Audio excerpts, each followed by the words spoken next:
Hello everyone, आप सभी का साइंस फॉर सक्सेस चैनल पर स्वागत है।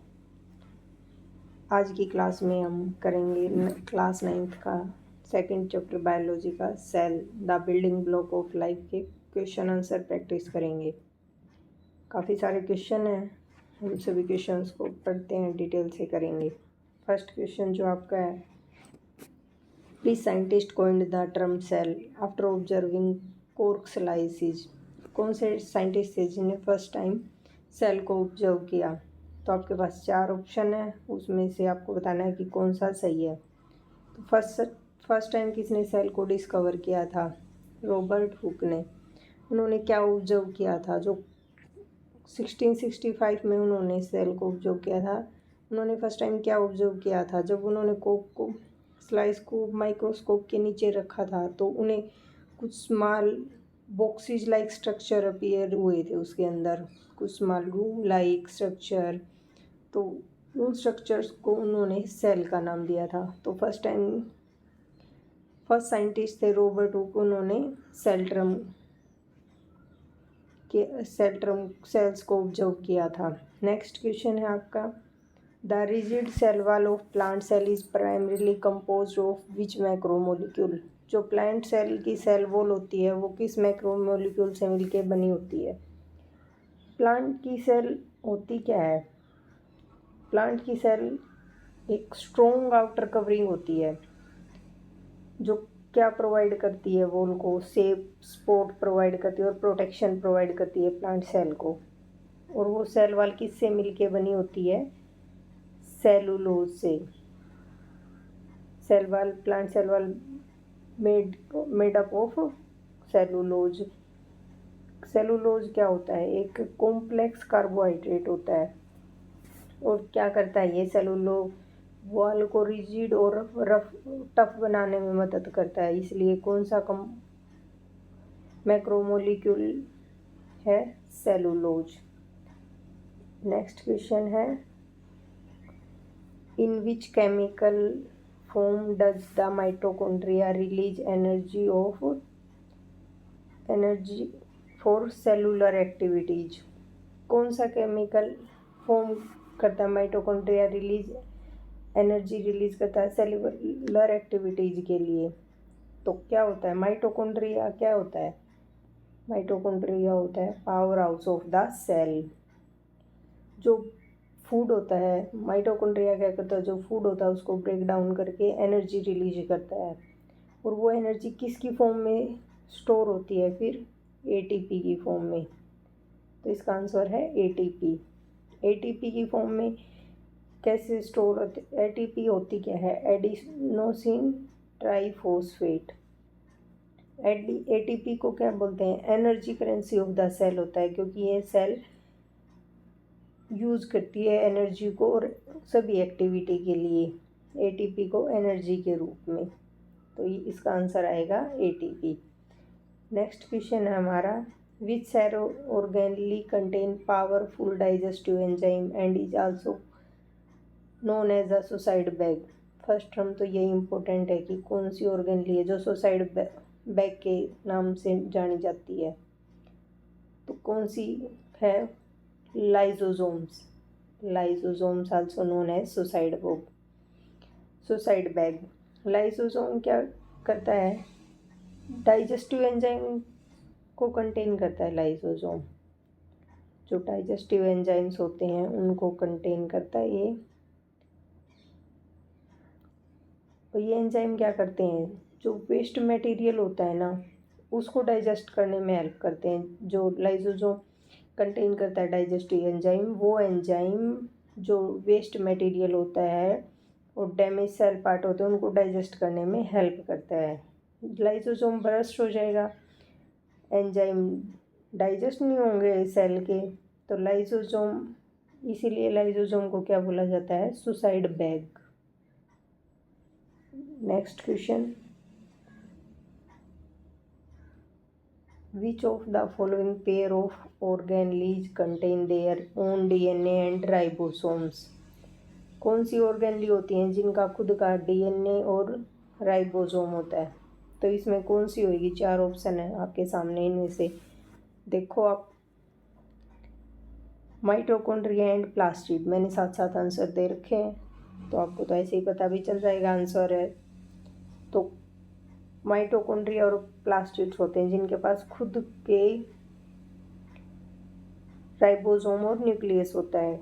माइटोकॉन स्पेशल ऑर्गेनली होती हैं जिनके पास खुद का डीएनए, खुद का राइबोसोम होता है, क्योंकि ये खुद इंडिपेंडेंटली एनर्जी भी बनाते हैं, प्रोटीन्स को भी इंडिपेंडेंटली बनाते हैं, इसलिए जो है ऑर्गेनली कंटेन ओन डीएनए और राइबोसोम्स। तो कौन सी हैं ये? माइटोकॉन्ड्रिया और प्लास्टिड्स। नेक्स्ट क्वेश्चन क्या है? What happen in animal cell when placed in hypertonic solution? क्या होएगा जब हम एनिमल सेल को एक हाइपरटोनिक सॉल्यूशन में डाल देते हैं? तो उससे क्या होएगा? सेल बर्स्ट होएंगी, सेम रहेगी, श्रिंक होएगी, या प्लांट सेल में कन्वर्ट हो जाएगी? तो इसका आंसर है सेल श्रिंक हो जाएगी। Cell shrink due to water loss. Hypertonic solution में क्या होता है? लेस वाटर होता है आउटसाइड द सेल, तो वाटर मूव करेगा एनिमल सेल किसके थ्रू? ओस्मोसिस प्रोसेस के थ्रू वाटर मूव करेगा। वाटर लीव हो जाएगा तो क्या होएगा? सेल श्रिंक होएगा। तो कौन सी प्रोसेस होती है इसमें? ओस्मोसिस की प्रोसेस होती है। नेक्स्ट क्वेश्चन देखते हैं हम। ये क्वेश्चन तो आपके थे एमसीक्यू बेस्ड, जो एक एक नंबर में आएंगे। नेक्स्ट क्वेश्चन है जो थोड़े से डिटेल से दे रखे हैं, उनको भी हम देखते हैं। Power house, which organelle is the power house of the cell? ये क्वेश्चन भी इम्पोर्टेंट है, एमसीक्यू बेस में भी आ सकता है कि कौन सी ऑर्गेनली है जो power house of the cell है।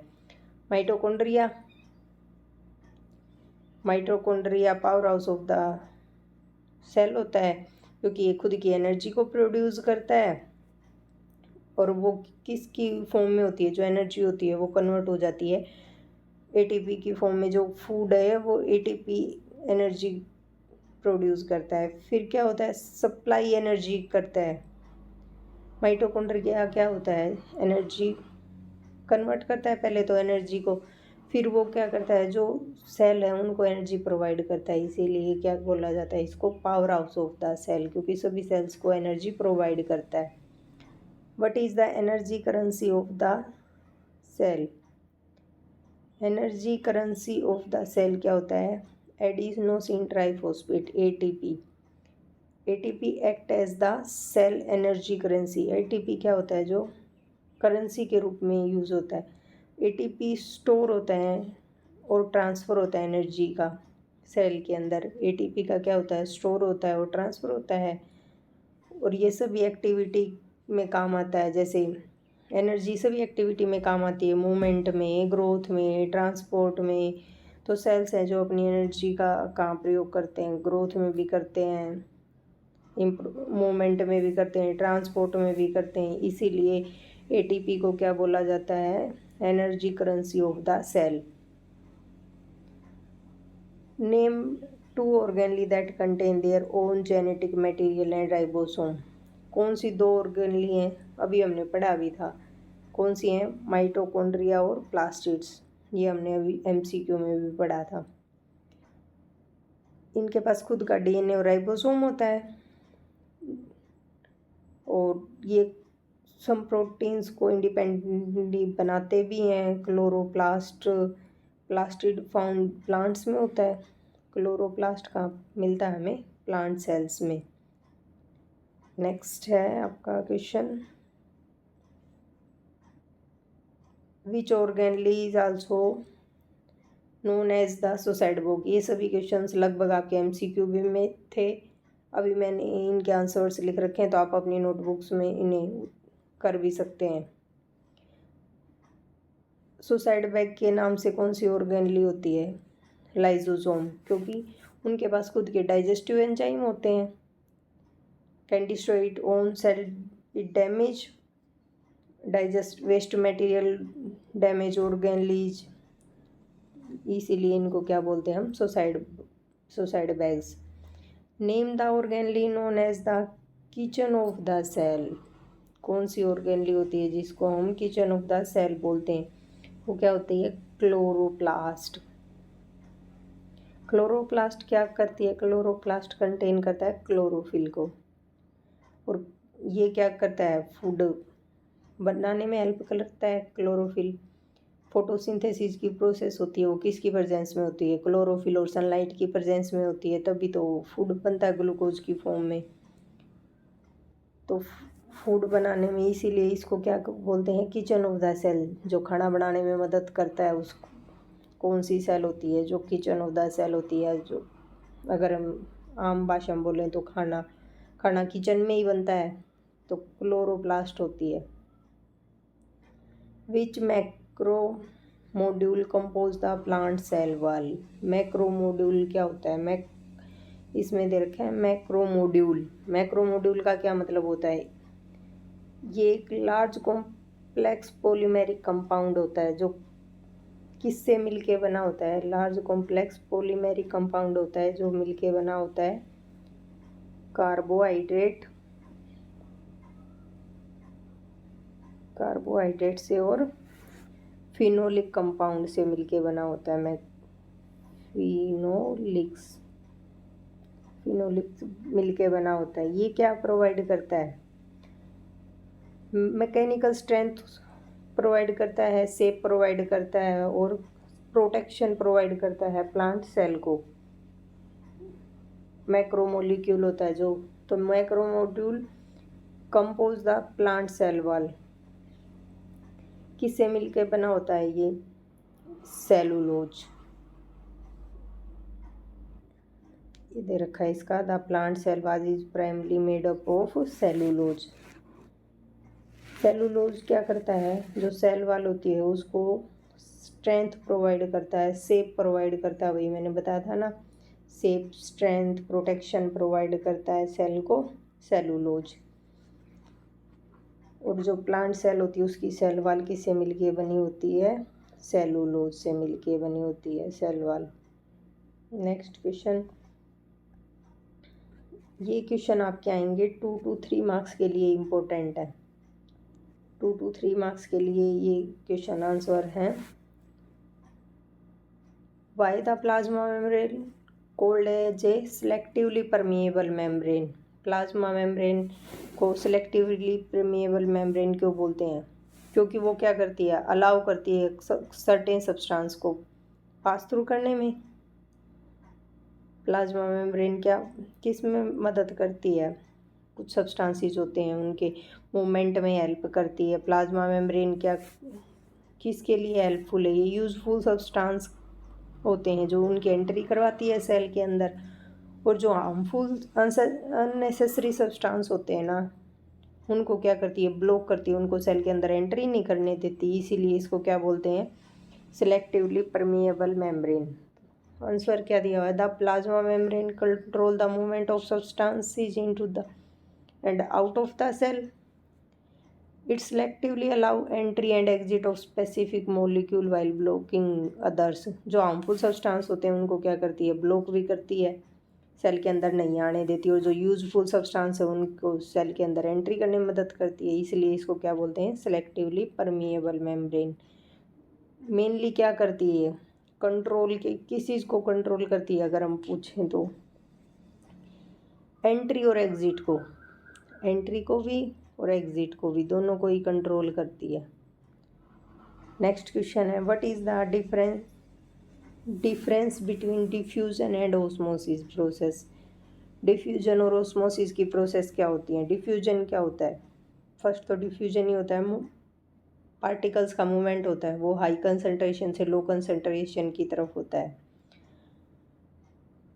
कौन कौन से हो सकते हैं ऐसे? जैसे स्टेट्स होगी, गैसेज और लिक्विड्स के पार्टिकल्स हो गए, उसमें मूवमेंट कैसे होता है? हाई कंसंट्रेशन से लो कंसंट्रेशन की तरफ होता है। इसका एग्जांपल देखें हम, क्या हो सकता है डिफ्यूजन का एग्जांपल? सोचो, परफ्यूम हो सकता है। परफ्यूम की स्मेल स्प्रेड करते हैं एयर में, कितनी जल्दी फैल जाती है, तो वो क्या करता है? हाई कंसंट्रेशन से लो कंसंट्रेशन की तरफ आता है। नेक्स्ट है ओस्मोसिस प्रोसेस। ओस्मोसिस प्रोसेस क्या होती है? उसके अंदर वाटर मॉलिक्यूल पास होते हैं एक थ्रू सेलेक्टिव परमिएबल मेम्ब्रेन के through, movement of water molecules का। तो वाटर मूव करेंगे high water concentration to low water concentration, ये तब ओस्मोसिस की प्रोसेस होती है। नेक्स्ट क्वेश्चन है, what would happen if the plasma membrane of cell ruptures?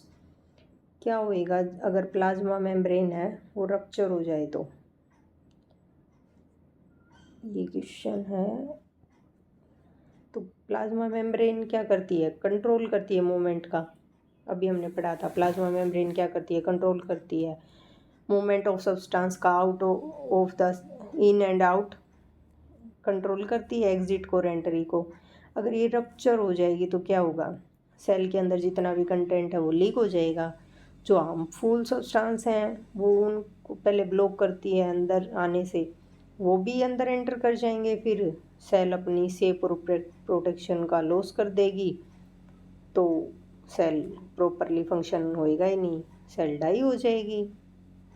तो ये प्लाज्मा मेम्ब्रेन का अगर रप्चर हो जाए तो सेल डेथ हो जाती है, सेल डाई हो जाती है।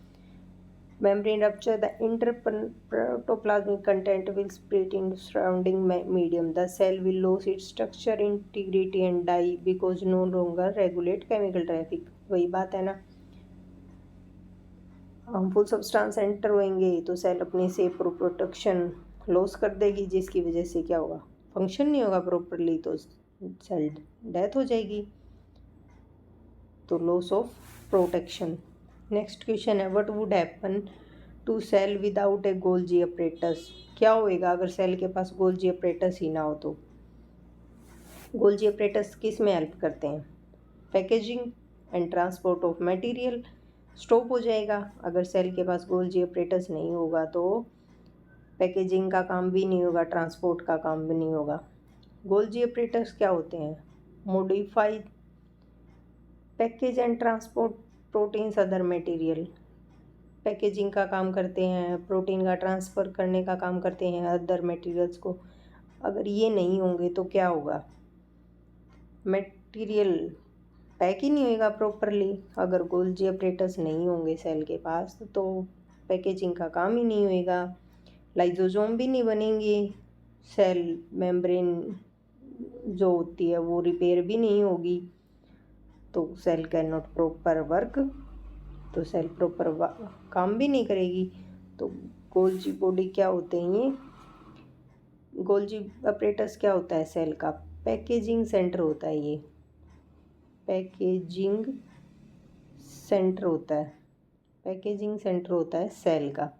अगर ये नहीं होगा तो सेल प्रॉपर वर्क ही नहीं करेगी। Without Golgi apparatus modifications packaging and dispatch of material synthesize by the cell would stop, काम बंद हो जाएंगे सारे। Lysosome would not form, lysosome भी नहीं बनेगा।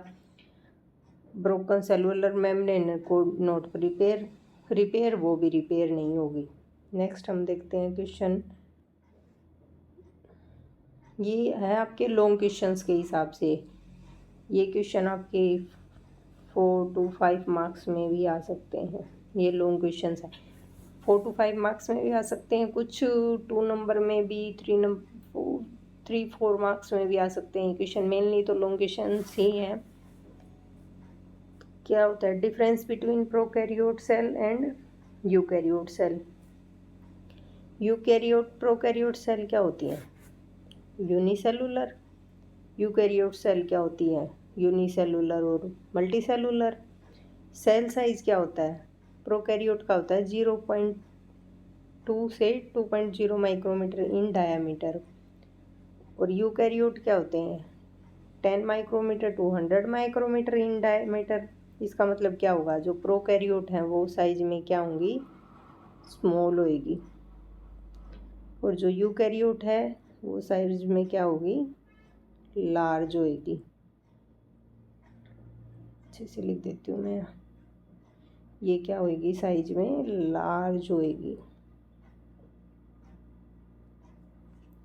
नेक्स्ट है सेल वॉल। प्रोकैरियोट की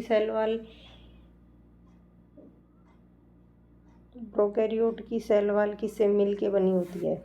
cell wall usually present chemically complex in nature.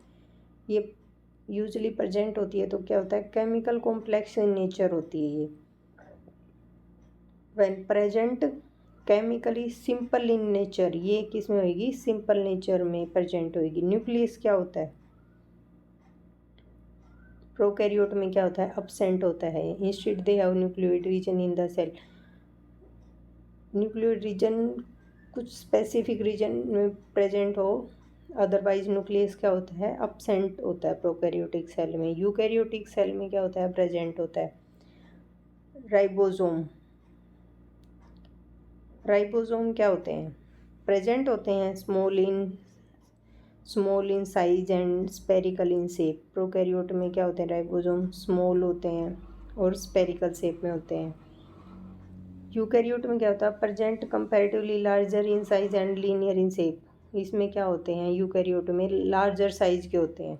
DNA का अरेंजमेंट क्या होता है? इसमें सर्कुलर अरेंजमेंट होता है डीएनए का प्रोकैरियोट्स में। और यूकैरियोट्स में क्या होता है? Linear DNA arrangement.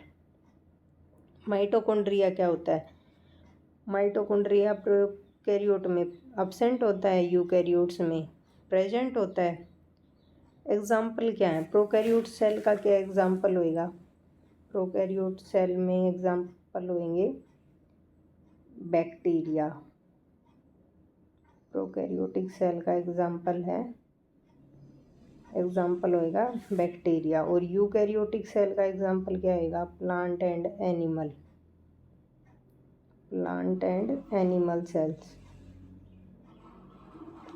Sales. Next question है हमारा, difference between plant cell and animal cell. हमें प्लांट सेल और एनिमल सेल में डिफरेंस बताने हैं। प्लांट सेल होती है, उसमें क्या होते हैं? और एनिमल सेल। प्लांट सेल क्या होती है? Usually in larger than animal cell. Plant cell क्या होती है? लार्जर होती है एनिमल सेल से। एनिमल सेल क्या होती है? प्लांट सेल के कंपेयर में स्मॉलर होती है। सेल वॉल क्या होती है? प्लांट सेल के अंदर प्रेजेंट होती है, सेल वॉल प्रेजेंट। और एनिमल सेल के अंदर क्या होती है? अब्सेंट होती है। Cell wall addition in plasma membrane and consist of middle lamella, primary and secondary walls. Plasmodesmata क्या होते हैं? प्रेजेंट होते हैं प्लांट सेल में, एनिमल सेल में अब्सेंट होते हैं। क्लोरोप्लास्ट क्या होता है? प्लांट सेल में प्रेजेंट होता है, तभी तो ग्रीन पिगमेंट होता है, फोटोसिंथेसिस की प्रोसेस होती है, इसमें अब्सेंट होता है क्लोरोप्लास्ट। वैक्यूल क्या होते हैं? Large and permanent. Plant cell के अंदर वो वैक्यूल प्रेजेंट होता है, वन वैक्यूल होता है जो लार्ज साइज का होता है, वो प्रेजेंट होता है। एनिमल सेल में क्या होता है? स्मॉल होता है, वो टेम्परेरी होता है। टोनोप्लास्ट कहाँ प्रेजेंट होते हैं? अराउंड द वैक्यूल, और इसमें वैक्यूल होगा नहीं तो अब्सेंट होंगे। नेक्स्ट है सेंट्रियोल क्या होता है? अब्सेंट होता है प्लांट सेल में। कुछ एक्सेप्शनल केसेस होते हैं जैसे मोटाइल सेल्स, लोअर प्लांट्स, उनमें क्या होता है? सेंट्रियोल प्रेजेंट होता है। अब एनिमल सेल में क्या होता है? सेंट्रियोल प्रेजेंट होता है। न्यूक्लियस की बात, न्यूक्लियस प्रेजेंट होता है along the periphery of the cell. Periphery side nucleus present होता है प्लांट सेल में, और इसमें न्यूक्लियस कहाँ होता है? Centre of the cell present होता है। Lysosomes are rare. Plant cell में रेयर होते हैं, और एनिमल सेल में क्या होते हैं? प्रेजेंट होते हैं। Storage material is starch grains. Plant cell में क्या होता है? स्टोरेज मटेरियल स्टार्च और ग्रेन्स होते हैं। इसमें क्या होता है? ग्लाइकोजन और ग्रेन्यूल्स। ये डिफरेंस हो गया आपके प्लांट सेल एनिमल सेल में। ये भी लॉन्ग क्वेश्चन में आ सकता है 4 to 5 मार्क्स में। वैसे शॉर्ट में भी 2-3 डिफरेंसेस पूछ लिए जाएं, अदरवाइज तो लॉन्ग क्वेश्चंस में ही आते। तो ये सभी क्वेश्चंस थे आपके cell the building block of life के। आपका बायो का फर्स्ट चैप्टर कंप्लीट। इसके क्वेश्चंस आंसर्स भी हो गए और लेसन भी हमने रीड कर लिया है। अब नेक्स्ट क्लास आएगी आपकी। आपको ये वीडियो पसंद आई हो तो लाइक शेयर सब्सक्राइब करें, कमेंट करें। Thank you. मिलते हैं नेक्स्ट क्लास में।